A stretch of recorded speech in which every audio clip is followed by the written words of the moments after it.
Uh-oh. All right, you guys, I already made a mistake and said uh-oh. So let's start over. Welcome back, everybody. Welcome to the channel and welcome to the recording of episode number 166 of the Jester Section Hiker podcast. And I'm your host, Julie Jester Gayheart. And you guys, I'm excited. I'm nervous. This evening, I have my sports physical therapist here on standby. He's nervous and anxious what I'm going to say, but what he doesn't realize is, you guys, he brought me back to life mentally, physically, strength, mobility, balance. We're going to get all into it. Dr. Matt Tracey is here with me this evening. And the way that the evening is going to go is I'm going to give you guys some context to this episode and reveal some more of what's been going on with my foot. We are all in the positive range now. And what led me to meeting Matt and him being my physical therapist. And Matt is going to answer several questions that I've gotten from you guys. Over on Instagram, I've gotten some emails, and then he's going to tell us as hikers how we can try to avoid injury, what maybe our mindset needs to be as we are out section hiking. You guys, we're actually supposed to like train and get ready and go out on our hikes instead of planning and organizing and getting all the gear together. We want to do that too, but we also need to train and take care of our bodies. And you all know I've announced this before. I'm hitting the big 50 next month, so it has become a major priority in my life. But I know you guys are anticipating Dr. Matt coming on here. But what I want to do, first and foremost, I want to thank everybody that is in the live chat. It looks like we've got Stella, we've got Iwana, we got John. Who else is in here? We got Roger. We got Chris Aconi. Good to see you, Chris. Alpha Gal. And I got some happy birthdays in there. It's next month, but I'll take it. I appreciate it. So thank you all for being here as we go along. If you guys have questions, put it in the chat.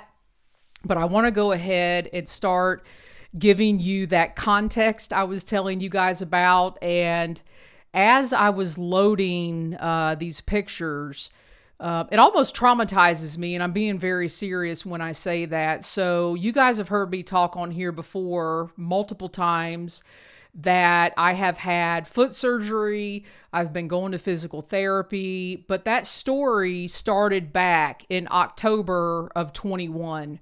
So I could trace this injury back to roughly 2015 when my right foot started bothering me out on hikes.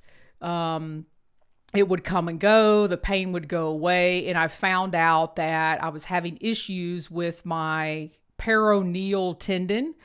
It's a tendon that runs down from your knee, down the side of your leg, and hooks on, that's the best way I can say it. Matt's going to describe this later. It hooks down in the middle of the side of your foot. So I was having issues with this tendon, and I was actually seeing a particular doctor. That's the way I'll say it. And upon advisement of this doctor, I was getting cortisone shots, and then I was going right back to the trail and more cortisone shots and more cortisone shots. I remember right before I went to through hike the Wonderland Trail out in Washington, I got 2 cortisone shots right in the tendon so I could make it through that through hike. And come to find out, that was probably not the best thing for my foot. Then in October 21, my foot was hurting so bad, I couldn't even get through the day. It was bothering me so bad. So the doctor that I was seeing, he was like, yep, I can go in, I can clean it up. It'll be an easy procedure and life will be good. So after I had that surgery, went through all the recovery, that surgery that I had in 21, I never went to physical therapy. It was never recommended for me to go to physical therapy. And about 8 or 9 weeks after that surgery, I was back out hiking on the trails in major pain. So couldn't figure out what was going on. Just, went down all these rabbit holes of, well, I guess this is the way it's going to be with my foot. I don't know what to do. Started seeing several other doctors and finally landed on a surgeon that actually 1 year to the month later in October 2022 went back in, and he actually fixed my tendon and corrected the surgery that was done in 21. And I'm going to show you guys a picture of what my foot looked like after surgery in October of 22. And I'm not going to put it up there that long because it traumatizes me. So this is what my foot looked like 2 weeks after the second surgery, after everything was fixed, after everything was cleaned up, and basically starting over again. And that was in October of 22. And the story doesn't end there. So after that, I went to what I would call regular physical therapy, and that was about 8 weeks. And I still had pain in my foot. Didn't know what was going on. Went back to my glorious, wonderful surgeon who I love to death, Dr. Kent Ellington. Dr. Kent Ellington is my second surgeon, and we love him. He's amazing. And when I went into the surgery, he told me there is a nerve that could potentially be damaged. I'm going to do what I can while I'm in there, but I make no promises. And I was like, okay, fix my foot. So after some time, we decided in February that nerve had to come out. I do have a picture of the nerve, but I'm not going to show you guys. Dr. Matt has seen the nerve. But after the third surgery, you guys could see where above my original scar, and now I have a scar pretty much all the way down my foot, and the nerve almost 2 inches is removed. So that was February of this year of 23. And after that surgery, Dr. Ellington was like, game over. Life is good. You're all fixed. He's proud of his work, and I'm proud of his work.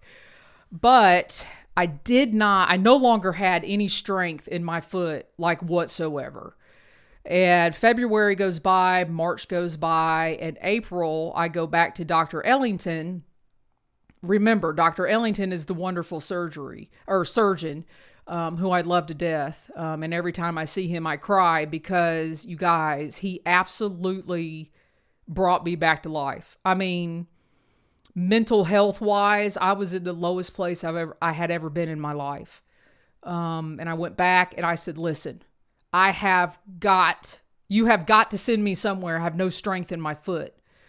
And he was like, okay, no problem. This is where you're going to go. This is a D1 athletic facility. And I was like, well, what does that mean? He's like, you're going to be working out with sports athletes. You're going to be you're going to be rehabbing with, people that are, professional athletes. And I was like, okay, well, I'm in. So in April this year, I started working. I met Dr. Matt Tracey. So, Dr. Matt did not know what he was in for when he met me. So that is the gist of what has been going on with me. That's the real story. And I want to go ahead and say, before I bring Dr. Matt on, I am on the other side. When Dr. Matt first met me, I don't even know if he realizes how low I was. I was mentally low. I was physically low. I was just low. Some days it took all I had, like, to get up and get out of bed and do what I was supposed to do. So I will leave you all with that. I'm really excited to introduce to you guys to the podcast, and I hope this is not the last time he joins us on the podcast. My amazing, wonderful physical therapist, sports physical therapist, Dr. Matt Tracey. Matt, welcome to the show. Thank you. Can you hear me? We can hear you loud and clear. Right, everybody perfect. In the chat, you guys, give Matt, he needs some, I call them whoop whoops. because Matt, I don't know if you knew that. I think you knew that full story. And yeah, so I love you, Matt. I mean, Oh, thank you. I love you too. so you guys, welcome Dr. Matt to the show. And before we get way into it, we're going to do the old tell us who you are, Matt, and kind of how you ended up at Architect Sports, which is where I'm actually going to my physical therapy. So now you kind of tell your story and then we'll connect us together. Cool. Sweet. I guess I'll go all the way back to when I first started. So I'm from Connecticut originally. That's my hometown. Grew up there, went through, elementary school, middle school, high school there. I grew up playing soccer and lacrosse. Those are my main two sports growing up. Then I went to the University of Connecticut my first year, actually, which was about 20 minutes from my house.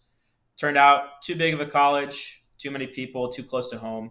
So I decided to go venture down to Virginia. I went to Roanoke College, which I think there's some decent hikes around that area. I for sure Yeah. went on a few, McAfee's Knob being one that I really liked a lot. And then got my undergrad there in health and exercise science. I honestly kind of thought about physical therapy all the way back in high school. I always knew I wanted to be somewhere in the medical profession. I think I may have told you about all my ear issues in the past. I don't know if I have. So I grew up, I've had 5 ear surgeries on my right ear, 2 of which were for a growth called cholesteatoma, which is actually kind of like it eats away at your flesh basically. So if it's not taken out, it's kind of like a tumor, it's a growth. So if it doesn't get taken out of the ear, work its way to the brain. So I was around a lot of doctors growing up, had a bunch of surgeries, imaging, all that, yearly checkups. So I think that's kind of where I started my journey into the medical side because I was around it so much. But then I didn't want to do all the schooling for being a physician, being a doctor, going through residency, fellowship, all that. It's a little bit longer than physical therapy school. So I kind of try to blend the two with my sports performance background, enjoying sports. I like to work out, try to make my body the best it can be, and then kind of blend it with that medical aspect as well. So I kind of fell with physical therapy. I do have a master's degree in strength and conditioning from Florida Atlantic University as well. So I did that before I went and got my doctorate in physical therapy at Wingate University, which is in North Carolina, about 45 minutes south of Charlotte. And then just fell in love with the area. Didn't really care to stay long-term in Connecticut back home. Virginia was nice. Florida was okay. But around here in North Carolina, I kind of had the best of everything. So I wanted to stick around here. Well, believe me, I'm glad you're here. So before we get going more into, because they've heard my perspective, what happened with me, I really want to get into the first time you and I met when I was telling you what was going on with my foot and kind of, and we're dog friendly here. I hear your dog, so that's no problem. Yeah, he was trying to sneak up on my lap right there. So before we get into it, let everybody know, because I've been to physical therapy and now I've been to sports therapy and I'm still in sports therapy. And I'm just going to say it like this. When I was in physical therapy, I felt like I was the oldest person or the youngest person there. And I mean, literally, I'm not saying anything bad. They would just say, move your foot 10 times like this. Okay. Move your foot 10 times like this. Okay. We'll see you next time. Yeah. And I'm not saying anything bad because it did help me to a certain point. It helped me walk.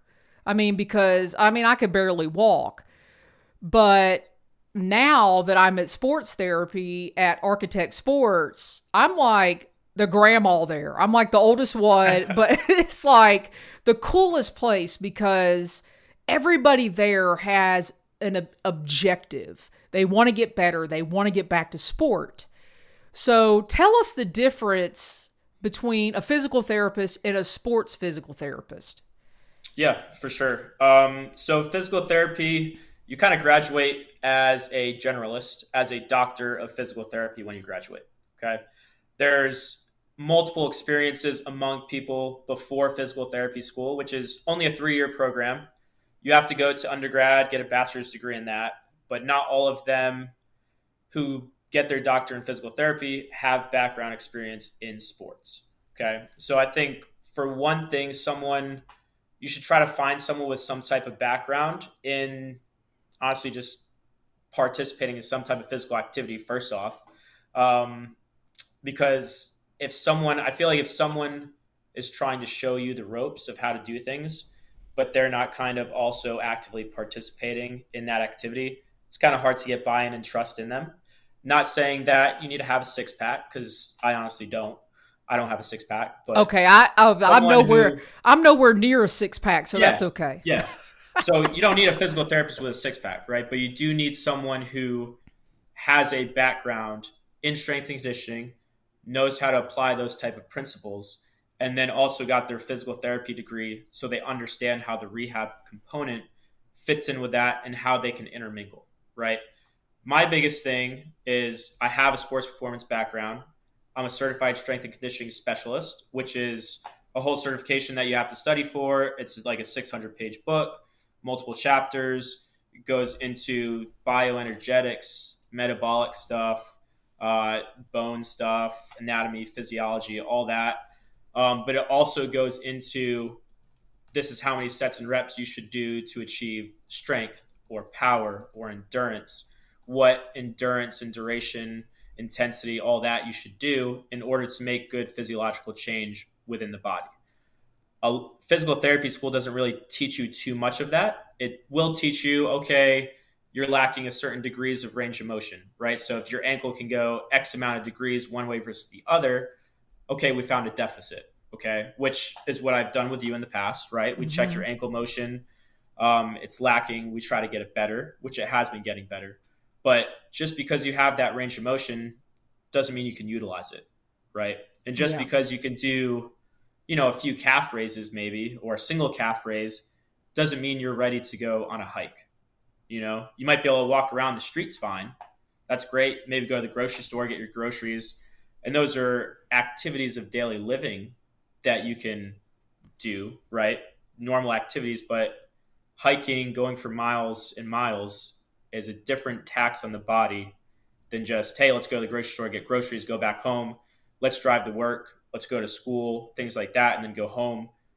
Well, if you want to do activities outside of that, you need to do a little bit more than just walk around, stand up, right? Yeah. So I'm a certified strength and conditioning specialist. I have a master's degree in strength and conditioning. My bachelor's degree was in health and exercise science. So there's just different degrees, and you should really try to read into like a physical therapist's bio, which is usually available on a website. So my bio is available on Architect's website, and it goes into some of my certifications, right? Everybody at Architect has some type of sports performance background, which makes it so unique as a sports clinic, and kind of sets us apart from just an average clinic. You know. So one of the things that I don't think I've told the audience yet is I actually tried to fire you. So not fire you, but just not come back. So I met Matt in, I'm going to say early April. I think that's when it was. I can't remember exactly. And I went and literally, Matt, I could not go up on my foot. I couldn't do anything. Now you're laughing, and I give you full, you could say whatever you want. You could say I was weak. Yeah, I mean, I never saw anything like what you had coming in. I'm just gonna say that right away. I never saw like the fact that you had two peroneal tendons. One was a regular surgery, one was a repair on that tendon, and then you had a third surgery after that, removing the nerve. My first thoughts were it's going to be really hard to even keep you in therapy. Yeah. And I didn't tell you that.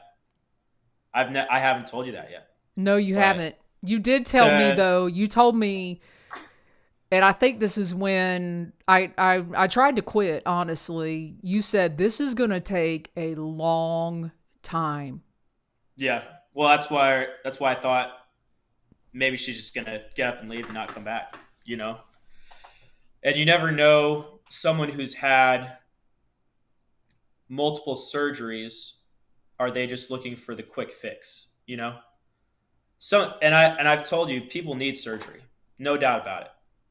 But it's just when you see someone with repetitive surgeries in the same area, it makes you question: are they going to try to put in the effort for in the long run to try to get better rather than just seek out like a fast, quick fix? You know? Yeah. And I think that's what I'm not sure what I was seeking, Mm-hmm. because I was so mentally drained, totally drained from the last 2 years. And I wasn't quite sure what I had in me and was going through the motions. And actually, within the first, 2 weeks that I saw you, you were like, you made a comment to me. You said something about the top front of my foot. And I was like, well, I can't deal with this dude. And then I ended up having an MRI. So do you want to talk about Yeah. that? So it was right on your what we call your fifth metatarsal, right?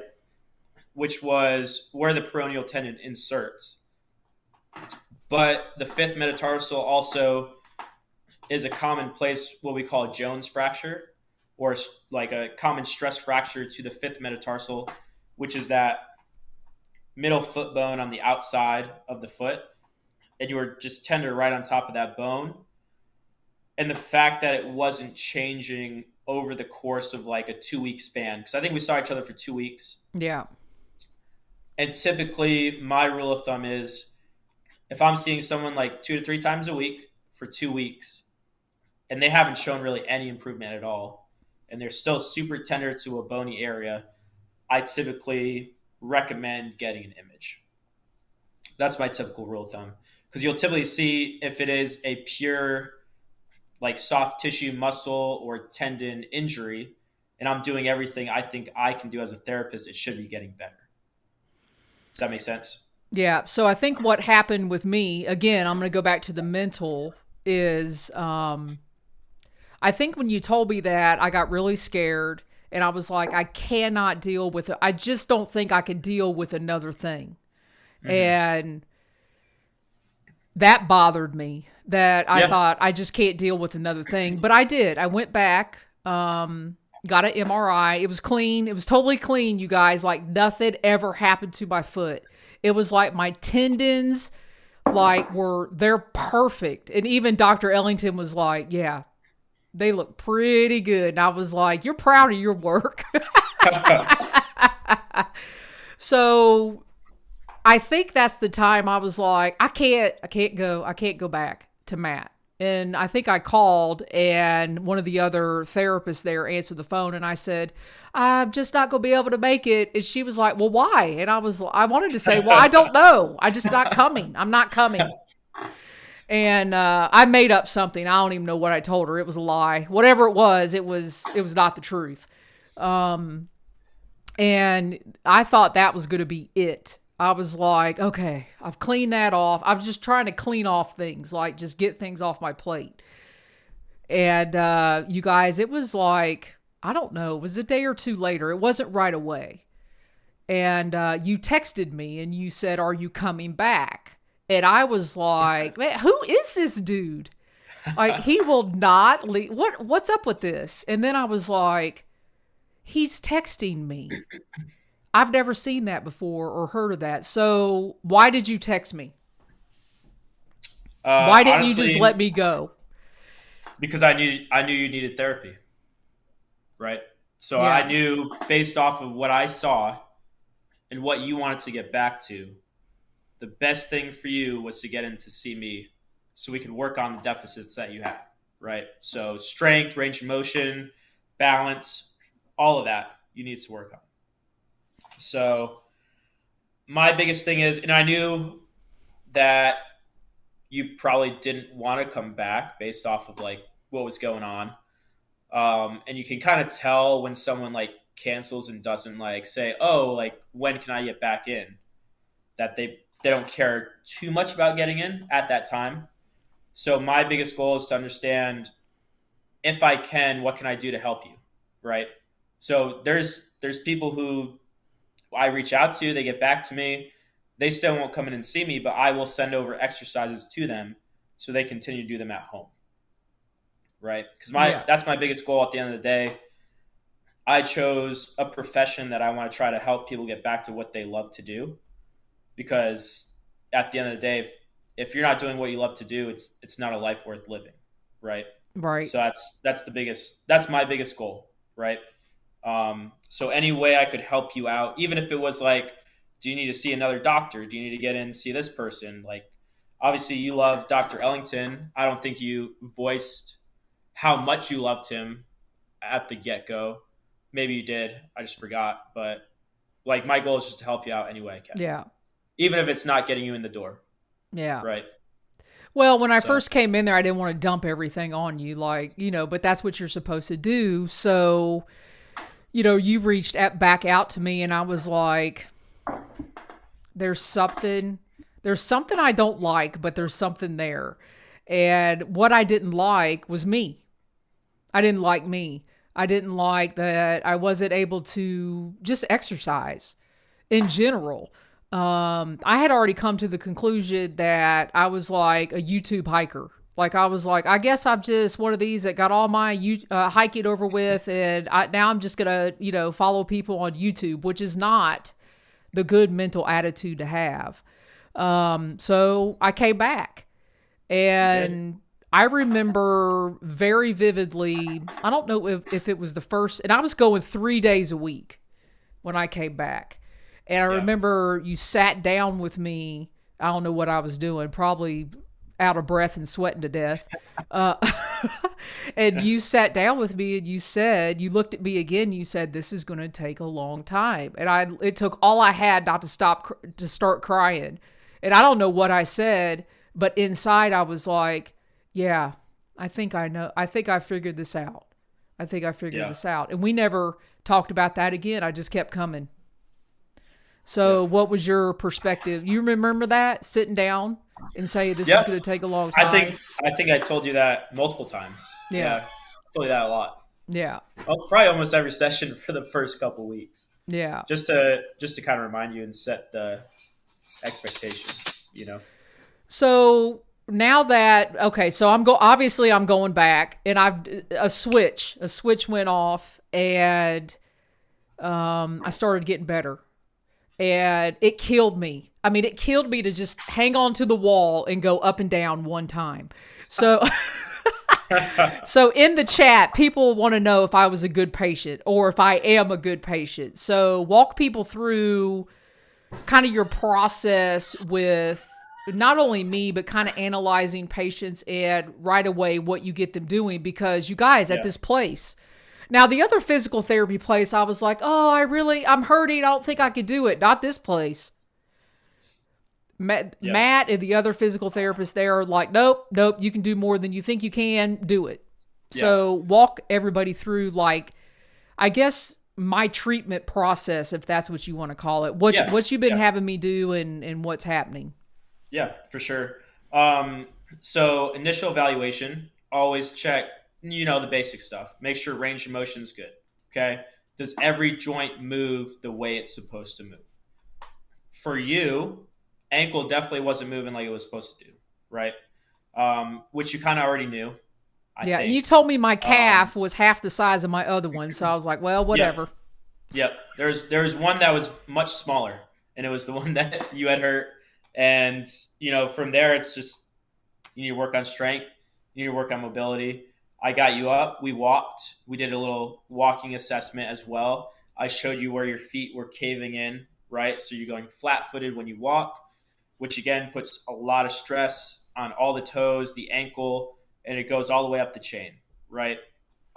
And especially for anyone dealing with any type of injury, I always look from the ground up, especially if it's a lower body injury or even a low back injury, because if the foot's not working the way it's supposed to work, all that energy that's supposed to absorb each step is just going to go all the way up the body, right? So that can even lead to knee pain, hip pain, low back pain, what have you, right? So if you don't look at the foot first for anybody, not even just you, you're missing a huge part of the problem, right? So I had you try to do a squat, try to do a lunge, all that. I had you balance, I think. Y'all, I'm gonna go. It was pitiful. Yeah, it was. It was pathetic, is what You it know, was, and I was mad at myself. I'm like, I can't even do a lunge. I think it was actually almost harder for me in that moment seeing how much was wrong, because then it's like where do you start? You know what I mean? Yeah, Whereas, and also, how do you communicate that to someone who knows there's something wrong? To me, the hardest thing is someone who knows there's something wrong already, like right off the bat. And then you're basically just showing them, oh, yeah, you have all this stuff wrong with you. Whereas another athlete, it's like they're higher functioning. So it's kind of harder to pick out what might be wrong, but you find one thing and you hone in on it. And it's really yeah. easy because you just have to worry about that one thing. Whereas for you, you had a whole bunch of stuff going wrong, right? So hips were weak, which again, I talked to you about the hips being strong so that foot doesn't collapse in, the knees don't collapse in. Because at the end of the day, it doesn't matter how strong your arch of your foot is, or if your calves are super mobile and not tight, or if your ankles can move however they want to do. If your hips aren't strong either, those knees are going to collapse in, feet are going to collapse in. And again, that's just going to lead to more stress in areas that you don't want at the foot and the ankle, you know? I know you had me So, doing some kind of clams, or I was like, "What? He's worried about my hips. I'm here for my foot." But yeah, and then I had you start doing the penguins too. You love those. yeah, those suck. You love the penguins. And then I took them away from you for a little bit so you'd forget about them, and then I brought them back. Yeah, Yep. yeah. So from the time I started until now, and you were doing therapy as well. So you do work on the foot, dry needling. Yep. We ice. Talk Yep. about that aspect of it. Okay. Yeah. So I guess typical session, right? You come in. And it depends if you come in on time or not. Sometimes you come 30 minutes early, even though you schedule 4:30. You come in at 4. And then I'm you text me, "Can you excited. come in I'm at excited. 4:15?" I'm like, "Sure, you can come in at 4:15. Your appointment's at 4:30. Then you come in at 4."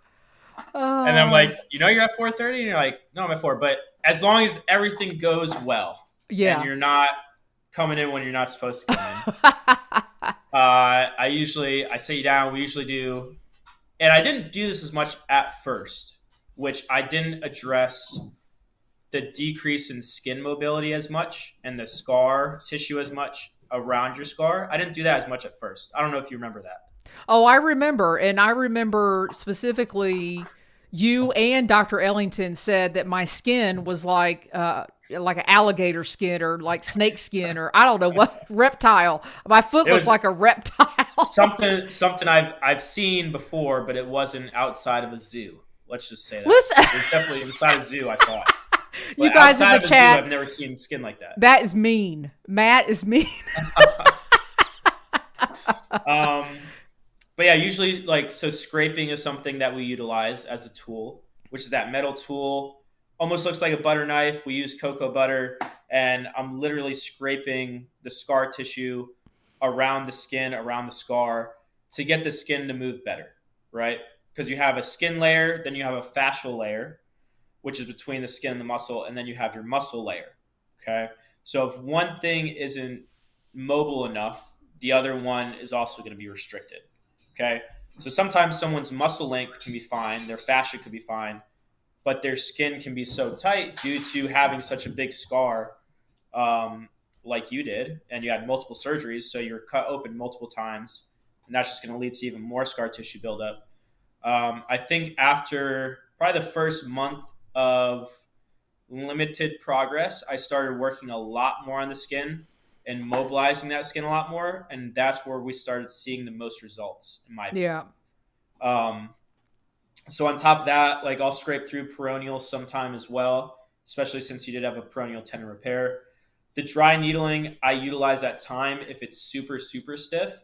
If I can usually make it loose with just my fingers and the scraping, I typically try to not utilize that. And I don't think we utilized dry needling right off the bat, right? No, remember I was scared of it and I wouldn't let you Yeah. do it. And I came home, Yep. I was like, he has bruised me to death. I cannot deal with this. Oh, that's another thing too. You came in with a lot of bruising as well Yeah. in the start, and that went down a lot when I started working on that as well. Um, Yeah, when I started letting you, I was like, you know what? I'm in. Whatever. do I whatever you just, want. whatever. I mean, I got, at this Yeah. point, I got Yep. nothing to lose. Like Yeah. nothing. And I try to do all the techniques I can do before I do the needling, because I am someone who chose physical therapy as well because I want to be least invasive as possible, right? That being said, the needling can do stuff from a physiological standpoint that me with my hands with a scraper just cannot do, right? Um, so the dry needling is to help loosen up the muscles, but it's also used to help activate the muscles too. So we put the stim on to activate the peroneals and those deep muscles that come through the side of the leg, just to give them a stimulus to activate them before doing activity, right? Yeah. Um, at the end of the session, if I do dry needle, we try to typically stay away from the ice and compression. If we hadn't needled though, or if it's looking swollen, anything like that, we have a game ready machine, which is super convenient. And it basically sends ice water through a sleeve. We have things for the knee and for the ankle. It's And it sends, wonderful. And I always want to yeah, stay later. I'm like, yep, she does. And then I have to rip it off of her, carry her outside, and lock the yeah. door. But yeah, that's a super awesome tool that we have available to us as well. The vibration ball I introduced you to just recently. Which is awesome. Yeah. So I joked to her, I was like, I kind of leave something each month to surprise her with, but I don't really have anything next month to surprise you with. So maybe we'll just have to order something. I So don't can believe just you. throw I it don't at you. believe you. There's a really good question. Hey, Grace, how are you? I'm getting ready to read your question, and I think this goes with what we're talking about. Grace says, Dr. Matt, where is Julie in her current recovery with, I guess, range of motion and strength? So yeah, all this stuff you've been making me do. I don't even know all the names, you guys. I'm even doing deadlifts. Yeah. Jesus, I mean, Matt, come on. you couldn't do a calf raise when I saw you from the get go. How many can you do now?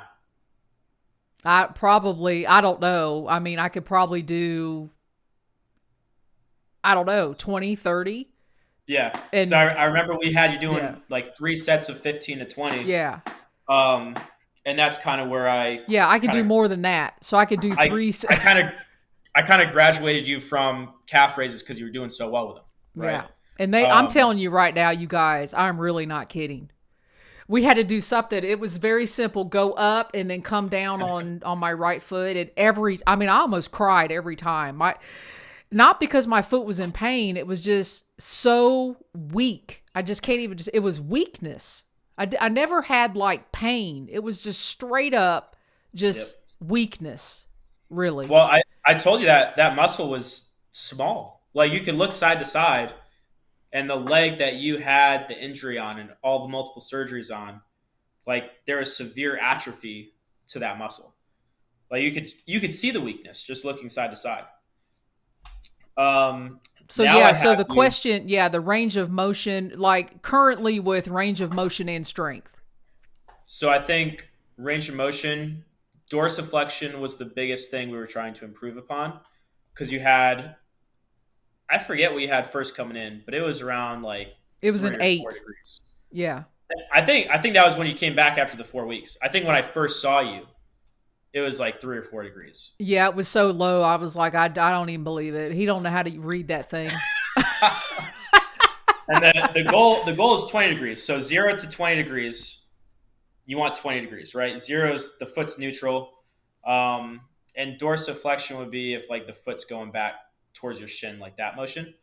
So ideally you want around 20 degrees. And I think as of recently, you got up to 16, I'm pretty sure. Yeah. Um, but we do have to check that again. Yeah. We Probably don't, next time. you know, it sounds like you don't trust that. Yeah. Yeah. We have to But check to that. go from like, I mean, pretty much nothing Yes. To actually, I think it was a 15. I don't think it was a 16. 15? I think it was a 15. I was trying to be nice to you. Yeah, I know. 15. As always. And then So strength wise, have you ever deadlifted in your life? no. Yeah, and you trap bar deadlift. The bar is 70 plus 210s. That's 90 pounds. 90 pounds. I know. And I'm pushing a And you, sled around. I mean, it's yep, so that sled, how much weight is on that sled? Up on my tiptoes, people. yep. So we had 235s on it. Yeah, it's the Right. most I've done. Yeah. So 70. That's 140 pounds because the sled is 70, and then you had 70 in plates. So that's 140 pounds that you're pushing around. Yeah. Up on my tiptoes, not Yes. like, Yep. yeah. Yeah. So basically, like a progression to a calf raise. You know. Yeah. But So yeah, I where, mean, you've come really far. yeah, be honest. Tell people, yeah, be honest. Now's the time to lay it all out there, Matt. And you guys, so I guess I should ask you, or maybe I don't want to know. I don't ask Matt kind of where we are. I just do what he tells me to do. And we have been walking consistently every day, except the days I go to therapy. I think we started off maybe 20 minutes. Yeah. And then very flat. I walk in my neighborhood. Okay, I've been on some trails, not a lot. Okay, you know I didn't go to Colorado and not get on a trail. Come on. Oh, I know. So, and I was on a trail last weekend, but I mean, not exercising. Okay, not like here we go. So I have not been on a hike. And that's the truth.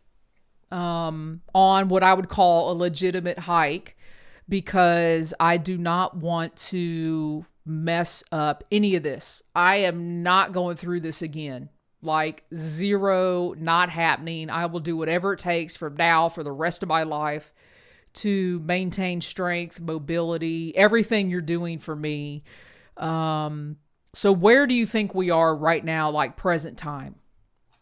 To being able to hike? In general, strength, where I'm at, mobility. I would say probably around 80%, in my opinion. If I put a scale, I'd say 80%. That's from 0 to 80. I mean, it was 0 when we started. Yes. I don't know. I don't know if I'd give you 0. It was a different scale back then. It was a different scale. I was trying to get you to do a calf raise at that point. So, well, if that we're, is if true. we're talking about athlete scale, hiking scale, 0 to 100%, you might have been negative. Might have been a different Matt, scale. really? Might have been I mean, we're scale. being honest here, so I can handle it. I couldn't have handled that back in March, February, but I can handle that now. I get it. I understand. Okay. And you also helped me understand that I don't think I really realized I went through that major trauma. That was major trauma. Yep. And you had multiple injuries, right? Yeah. Or I guess repairs, but I mean, the repair would still be considered an injury in my opinion. You know, because it was never fixed in the first place. Yeah. And then you have to think about, so how long, when was the first surgery? October 21. And you've been dealing with it, when was the very last surgery you had? February of this year. So that's a year and a half. Yeah. We'll just say 2 years. Yeah. So not only did you have an injury, but you were injured for 2 years. Is how I look at it. Is that understandable? Yeah. I mean, I was injured for 2 years. I couldn't do anything. I mean, there were days that it took all I had to get in the shower, get dressed, and go to work. Now, I've not said that publicly. I mean, there was no reason to, but it was a lot. It was a lot. And, you know, I do want to say, even though it was a lot that I was going through, I I'm through that now. Like, I'm mentally through that. I understand that I had a trauma. I understand that my sister's out here. I mean, I would just call her and cry.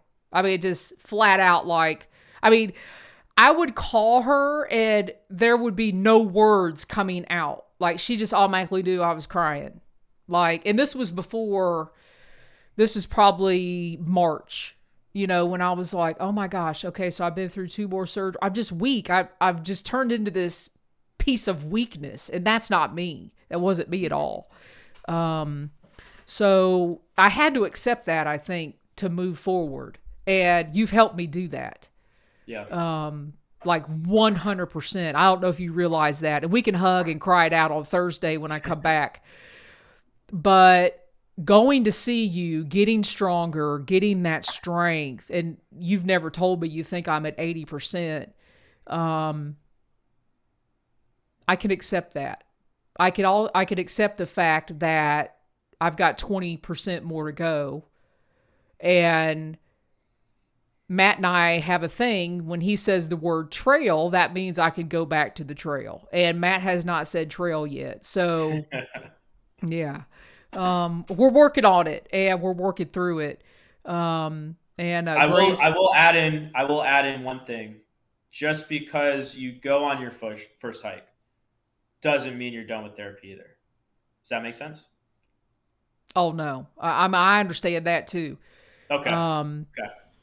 I'm almost, going through these stages, I was afraid to go on a 20-minute walk because I didn't want to hurt. I was afraid to go on a 30-minute walk because I didn't want to go home and suffer the rest of the day, because that's what I got used to.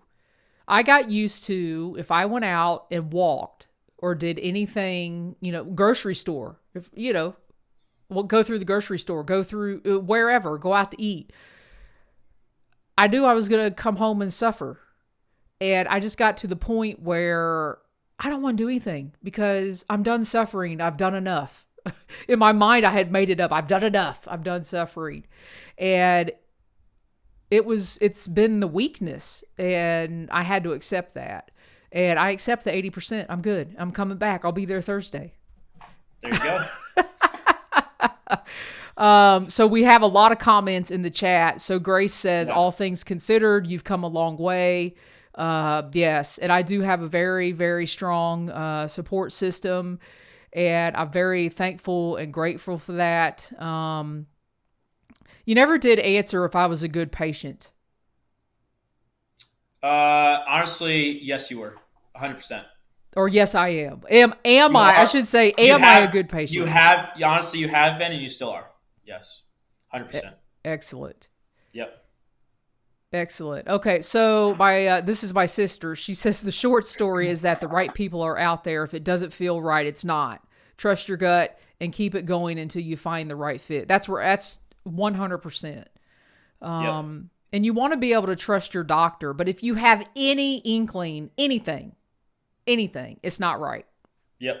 100%. I tell people all the time too, like, you know your body the most. Doesn't matter what kind of doctor you're talking to. It could be the best brain surgeon in the whole country, the best cardiologist in the whole country, tons of awards, best medical school in the country. Went to Johns Hopkins, whatever. But if you feel like something's off, I mean, you've been alive for however many years, and there's something that changes, and you're like, that's not right. That's never felt like that my whole life. It's not changing. Like, you need to keep finding someone that will do the right tests and will try to get you the right results, because not every doctor has seen everything either, which is important to know. There can be doctors that miss things, and they're not necessarily a bad doctor as well, if that makes sense. The fact of the matter, science that not everyone can fully 100% grasp. So if something's not looking right, that's why you got to find new avenues. I think the biggest thing is to find a doctor that knows his or her limitations as well. Because, I mean, for example, I referred you for that pain you were having in your foot. I told you I think it'd be best to get an image, Yeah. right? Because it was something that I thought like I personally can't help you with. I can't take X-rays. I can't take MRI. I can't do certain different like lab work that you might need. So I referred you and I said you should probably get checked out. Um, the scary things are some doctors think they know everything and they just don't Yeah. really care to refer out when they think you might need it. So Honestly, my gut tells me my first surgery. I'll never say his name or anything. I think that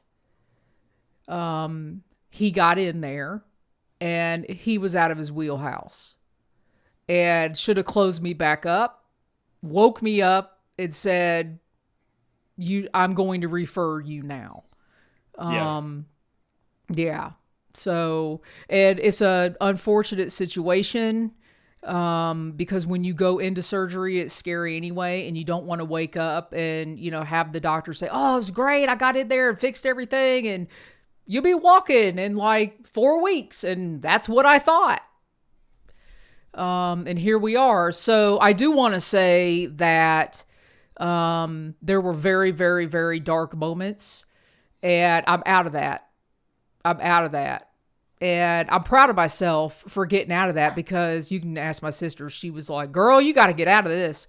Uh, and, if that helps one person that listens to this episode, I think we've educated here.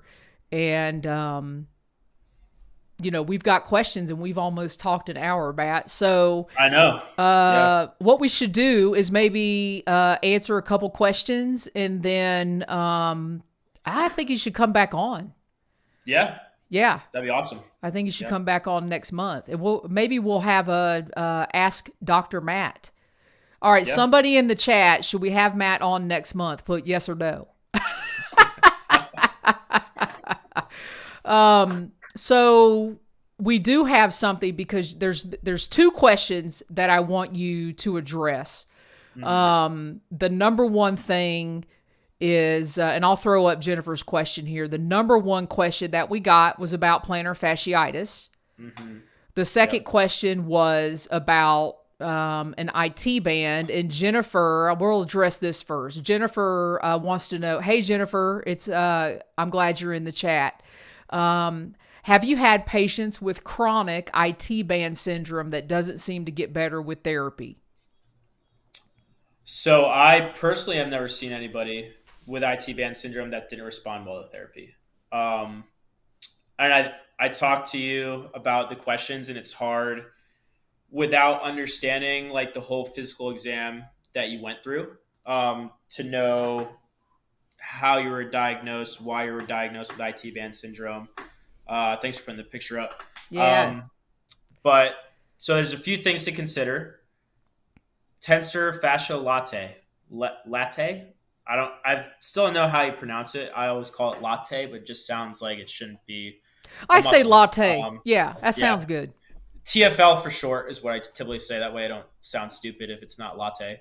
But that attaches to your IT band. So a lot of times people with TFL tightness, the TFL, the muscle is pulling on that IT band, and that's what's causing the stress at the knee, right? Some people have it rub up against the hip. So I also am not sure which IT band syndrome you're dealing with. Either way, you kind of treat it the same way.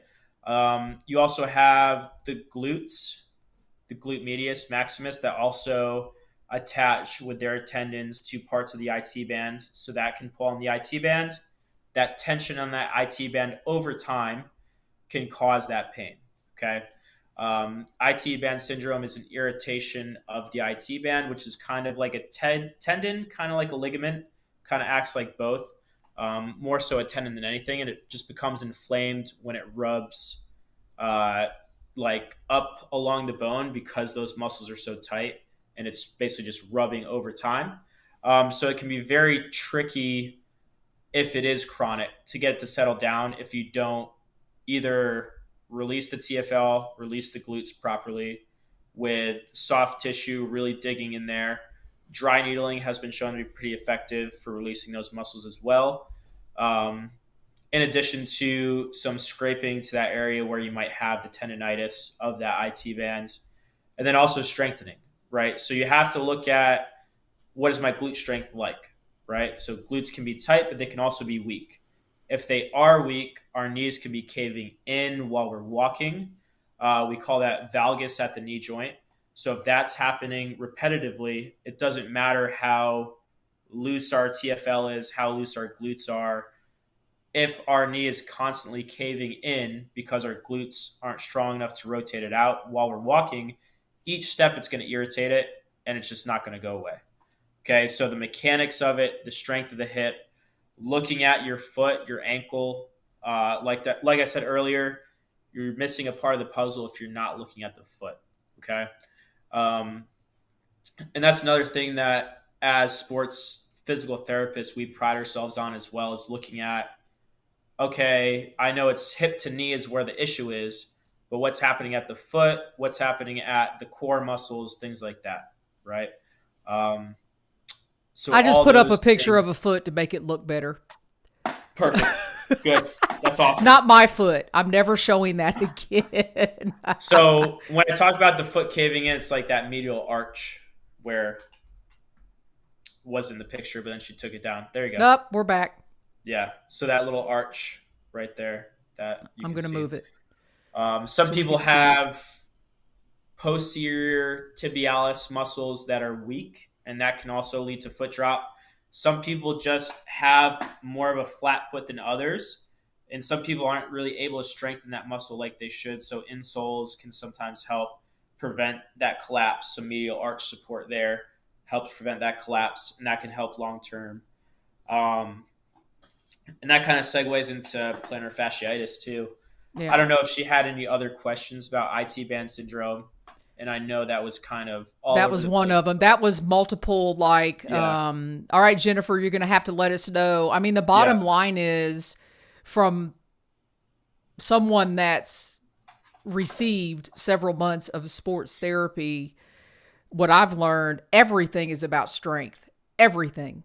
Everything is about strength. And I know for me as a hiker, and Matt and I have talked about this, I mean, the bottom line is I didn't strengthen anything. I just wanted to go for that next hike. yeah, Here's what we do. And you and I talked about this yesterday, Matt. Section hikers specifically. We look at our vacation and then we go, okay, I can go, on this section of this trail that I've been trying to complete, and I can do 100 miles, and I got 5 days. Yeah, okay, this is what I'm doing. Okay. So I know where I'm going. The next thing is, okay, my backpack, my gear, my tent. I'm worried about all these things, but I'm not worried about my body. We hikers all the time. You guys were really bad at this. We don't get mad at Matt. You can get mad at me. We're so worried about our gear and we're so worried about the weight of the backpack. And I can say this because that's what I worried about. I wasn't worried about my body because my body did what I wanted it to do until it didn't, because I didn't take care of it. So Matt and I have talked that, hikers, I mean, Matt, you've said this multiple times. Hikers are athletes too. And if we have an event like a marathoner would train to the marathon and then run the marathon. But we don't do that as hikers. I don't know why. If anybody can yeah, answer that in the chat, why we do that, you're better than me. So with these injuries and things that come up while we're hiking, I think they're there anyway, right? yeah, yep, And we're just not, we're just going out and we don't have the strength. So leading into what you and I were saying, it's almost an addiction. Hiking is an addiction. And yeah, tell everybody what you told me yesterday. yeah. And I don't want it to come across the wrong way, but I told Julie that hikers are kind of just trying to chase that next high, you know, um, rather than trying to focus on like yourselves, right? You're kind of neglectful to yourselves, and you kind of, you're just there to immerse yourself in something other than yourself, which is nature, going on these hikes, looking at these beautiful views, conquering whatever trail it might be. Um, Julie was talking about the gear, getting like the best backpack or the best this or that, best hiking boots, whatever it might be that you're trying to get. It's putting more of value on all your extrinsic factors, right, rather than intrinsic with yourself. Okay, so you're almost being neglectful to yourself and your own body because you're trying to chase that next thing. And I think we talked about that just this past week. Kind of how other athletes they chase performance metrics, right? And if you're a college football athlete trying to go to the NFL, you go to the NFL combine, right? And you test what's my 40-yard dash, what's my 5-10-5 agility shuttle, what's my vertical jump, what's my broad jump, what's my this, what's my that, how much can I bench? And it doesn't have to be the same metrics for hikers, but you guys should still be training to improve yourself physically in order to go on those longer hikes, right? Because hiking is not something, at least in today's age, that's natural. It might have been when we were hunter gatherers back in the day, but now it's more of an athletic event. If you look at what the average human being does on a day-to-day basis, it's not hiking. You know what I Right. mean? So You it's guys, an I got to athletic give a event. shout out. This is my dad. Uh, and he's right. My dad's done a ton of hiking with me, and he's been out on the trail and heard hikers say, "Oh, I'll be fine when I get my trail legs." Well, that's fine because you're doing the daily activity over and over and over again.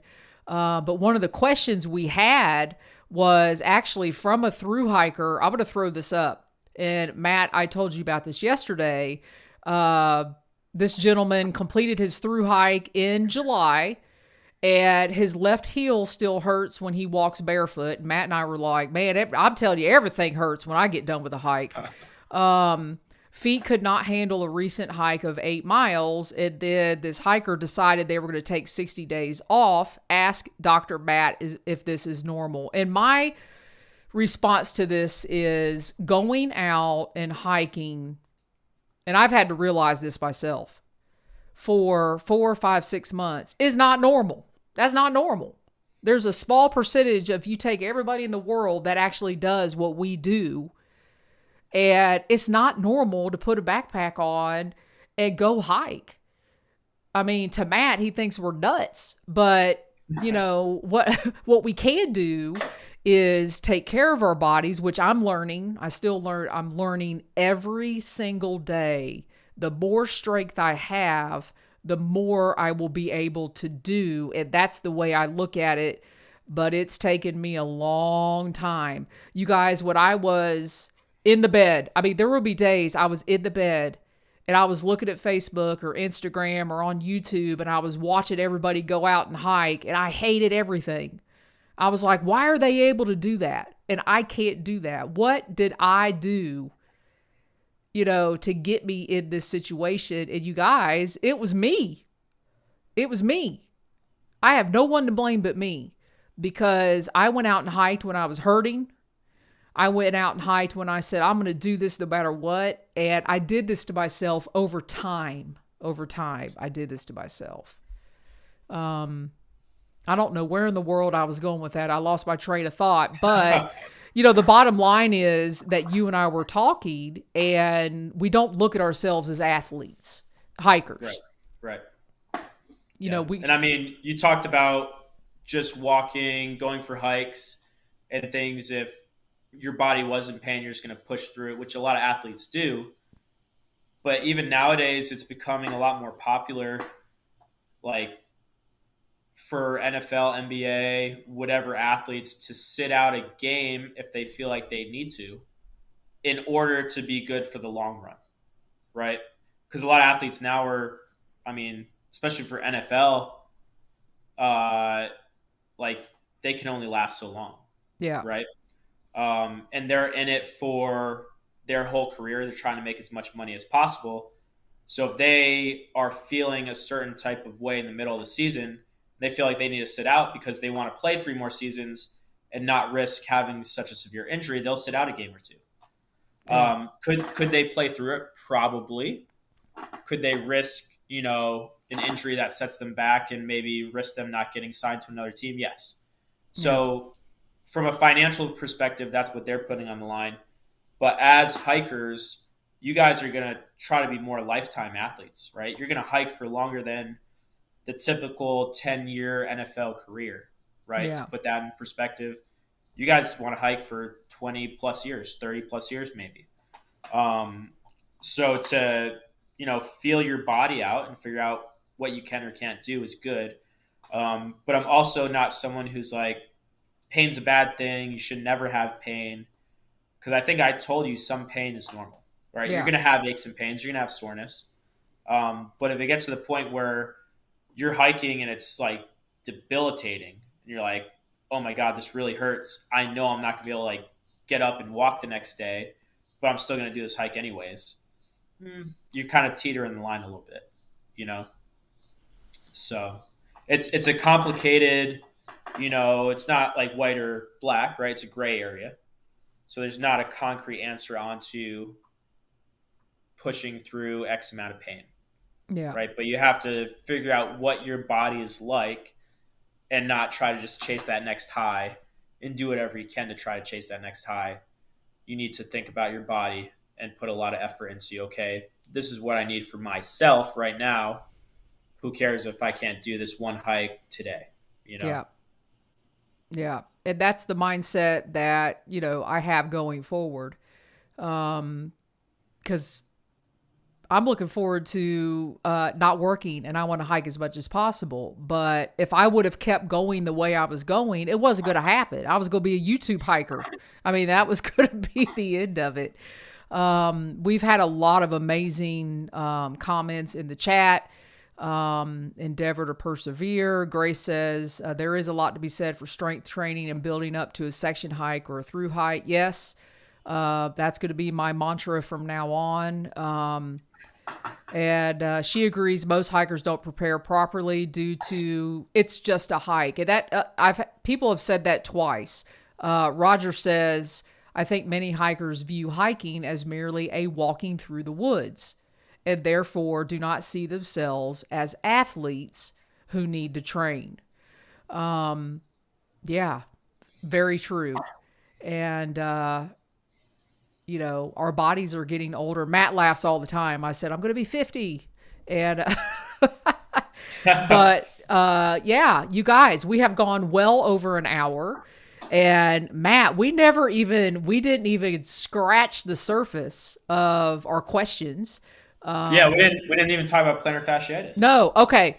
All right. Before we leave, yes, we're going to talk about the number one question, the number one thing I always get. And I'm sure the number one thing you always get. Everybody, when their foot hurts, they automatically have plantar fasciitis. So let's touch on this real quick. And then you're going to come back, Matt. That's just the end of it. Yeah. Yeah. I think maybe next time we can hit more on like the nutrition side. Yeah, we failed that too. Sorry, people, we failed, but we're coming back. All right, so Matt, we'll talk more about the performance side, maybe. Yeah. Okay. All right, I'm going to switch the screen as you start talking about plantar fasciitis because I think I've got. Do I have a picture? I think so. Yes, I do. Just a general picture. There we go. At least it sets the tone. Okay. Yeah. So plantar fasciitis typically occurs where that red area is near that heel bone where the plantar fascia inserts. That's not to say you can't have pain in other places, but that's typically where you will see the pain localize. So if you are coming in for a physical exam and you have foot pain, I'm looking to see maybe if you have plantar fasciitis, that would be my first target. Okay. The majority of the time, what the research shows is tenderness right to the calcaneal tuberosity, which is where that plantar fascia inserts. That has shown to be the most efficient way through a physical exam of determining whether you have plantar fasciitis, along with if your pain is more provoked with the first few steps in the morning. So as soon as you get up out of bed, you're taking some steps, you start to have pain in that specific area, right? It can also be after you sit down for a long time, let's say a few hours, long car ride, or you're doing a desk job where you're sitting down for long hours. You got to stand up and you're walking and you're having a lot of stiffness and pain in that area where you see the redness, okay, in that picture. There's one study from New York. It was Dr. Positano. He did diagnostic ultrasounds on 143 patients diagnosed with plantar fasciitis. So they were already diagnosed by someone saying they had plantar fasciitis. With the imaging, which is the best way of determining if that tendon, that plantar fascia tendon, is inflamed or irritated, the best way to diagnose that is through ultrasound imaging. 73% of the participants were confirmed to have plantar fasciitis with that imaging. That means 27% of the patients were misdiagnosed based off of this study, right? So that's almost a third of people, according to this study, are misdiagnosed with plantar fasciitis just because they have foot pain on the bottom of their foot, okay? So it's important to look at multiple things from a diagnostic standpoint. And I shared, Julie, with you the plantar fasciitis clinical signs and symptoms. So I think you said that'd be available in the show notes, right? Yeah. Is that it right there? People. Yeah. Yeah. So it's small, but you guys all put it in the show notes. Yeah. So the key clinical findings is what I basically just kind of hit on, a few of them. And that is what you want to look for in either a physical therapist, an orthopedist, podiatrist. When they're looking at your foot, they should look at all these things. The other tests, one is a positive windlass test, which a windlass test is basically just you take the big toe and you kind of stretch it. And if there's severe pain with that, localized to that plantar fascia area, that'd be a positive test because you're basically stretching that ligament. It's reproducing that pain. And then you also want to rule out tarsal tunnel syndrome, which I guess the picture wasn't loading. I know I'm sorry. I couldn't pull up the picture. Matt had a picture of this. I have failed. No, it's fine. It's fine. At least you don't take blurry videos of you deadlifting. But tarsal tunnel syndrome can also, there's basically an area in your foot on the medial side. I can put up this picture right here. Oh, okay. Will that help? Yeah. So kind of where that red, I don't know if people know what a medial malleolus is, but between medial malleolus and the calcaneus, which is the bottom ankle bone, runs a nerve, and there's a tarsal tunnel that runs through there and can pinch on that nerve, and that can refer pain, and it can kind of, with similar movements to plantar fasciitis, reproduce pain similar to plantar fasciitis, right? So you want to do certain tests and measures of that nerve as well to just make sure that it might not be a tarsal tunnel syndrome, which is more of a nerve impingement that's referring pain to the bottom of your foot, okay? So I think the biggest thing for me is make sure based off all the tests and measures that it's definitely plantar fasciitis. Preferably you go see a sports medicine doctor who has ultrasound imaging so he could diagnose whether you actually do or do not have plantar fasciitis. So you shouldn't go to the doctor and they say you have plantar fasciitis and say you need orthotics and have a good day. Yes, correct. They should actually touch your foot, ask you questions about when it hurts, why it hurts, touch your foot, make you do some stuff, and do different tests to see, do all these signs and symptoms line up with this clinical presentation? Because a lot of times doctors will say, oh, you have pain on the bottom of your foot when you're walking. That's plantar fasciitis. Yeah. Oh, I have another. Okay, you guys, we got to flip back because I wanted to, you had the night splint. Yes. So night splints, especially for chronic plantar fasciitis, which I think the question that someone posed. They think they've had. Okay, so let me tell y'all, Matt, let me go back to the other screen. I said, Matt, I've got questions of plantar fasciitis. And he was like, well, how do they know they have plantar fasciitis? I said, I don't know. So there's a lot of ifs, but if you do actually have plantar fasciitis. Night splints have been shown for chronic plantar fasciitis. That means if you've been dealing with it for 3+ months. Night splints, as shown in this picture, there's another night splint that's more of like a sock too. So they have a bunch of different ones on Amazon you can buy, but it basically puts your toes into a little bit more extension and also stretches out that foot. So it stretches out that plantar fascia, which a lot of times is restricted and tight. And that's why when it's tight and it's impacting with the ground, you get small tears and you get inflammation. And that's where the pain comes from. Night splints, if you wear them at night, which is what you're supposed to do for 8 hours a night, it's been shown to significantly decrease plantar fasciitis pain. On top of that, you have to also strengthen the medial arch of your foot. So medial arch strength training.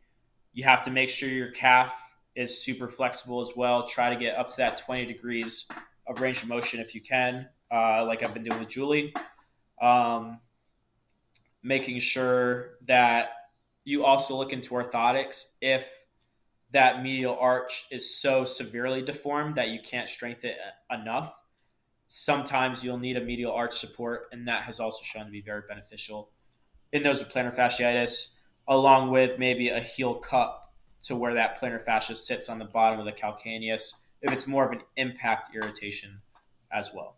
So a lot of different things to look for, and it kind of just depends on how it's presented. I was going to say, I think if you have a doctor that sends you to sports physical therapy to test your strength, that should be like one of the first things, right? Like, can we strengthen this? If the doctor and the physical therapy team work together, and I heard you the other day say, hey, you were talking to a parent and you said, yeah, I'm going to, talk to the coach or whoever you were going to talk to. And I was like, see, this is exactly where I'm supposed to be, because you were engaged with the patient, you were engaged with the parent, and you were going to be engaged with the coach. Yep. And I thought if it doesn't happen this way, you're not in the right place, people. I mean, that's just the way it is. Yeah. So, all right, Matt, we have well overextended our hour, and we have just scratched the surface. And everybody on here, very informative. Looking forward to the next one. Absolutely. This has been fantastic. Great show. Can't wait for more Jester and Dr. Matt. So with that, Matt, I guess, will you come back next month? Oh, I'd love to. Yeah. I mean, I have a lot of stuff I know. Talk about. I was see, they already know my story now, and they know I'm moving on. Yeah. So we've moved on, and now we're going to get into the strength part next month. And you guys, send me your questions via email. Jester, I'm going to put it in the chat. So pause. Matt, go ahead, say something, sing to the crowd at Jester section. What's your favorite song? Are we more of a country music crowd or punk rock? It's hikers, so we are folk music. Oh, okay. Yeah. Okay. Bluegrass. All right, bluegrass. There you go, bluegrass. All right, you guys. Email me, jester@jestersectionhiker.com. Your questions, we'll load them up for Matt.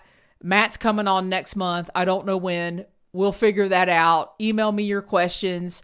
We'll make it happen. Matt, hang on. Don't go anywhere. Thank you is what I'm going to say for now. And everybody on the call or on the recording, thanks you. And hang on. And we're going to chat afterwards for a little bit. But for now, I'm going to go back to the single screen. You guys, seriously, we got to have more education like this as hikers. And one of the things I want to do with the podcast going forward, because you guys know where I'm at right now, I'm 80%.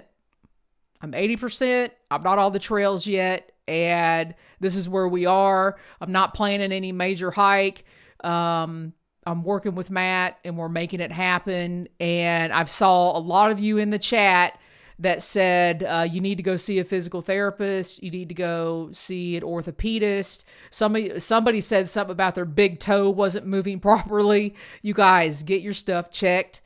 put answer or questions, email me, jester@jestersectionhiker.com. And this has been a great episode. Thank you again, Dr. Matt Tracey. You'll be back with us next month. And in the meanwhile, you guys, you know how this ends. Thanks for listening. Be safe out there. Go to the doctor. Get in physical therapy if you need to. And happy section hiking.